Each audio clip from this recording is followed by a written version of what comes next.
காக்கும் ஒரு தெய்வம் ஐயப்பன் அவதாரம் நிகழ்ந்தது பம்பை நதியோரம்.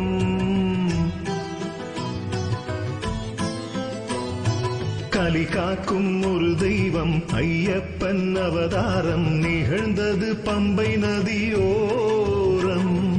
ஆழ்வார்கள் பாட்டும் தேவார கூத்தும் ஆழ்வார்கள் பாட்டும் தேவார கூத்தும் அரங்கேற்றி வைத்த அவதார ரூபம். விண்ணோர் வரம் மண்ணோர் தவம், விண்ணோர் வரம் மண்ணோர் தவம். ஐயன் வந்தான் ஆனந்தமே. கலி காக்கும் ஒரு தெய்வம் ஐயப்பன் அவதாரம் நிகழ்ந்தது பம்பை நதியோ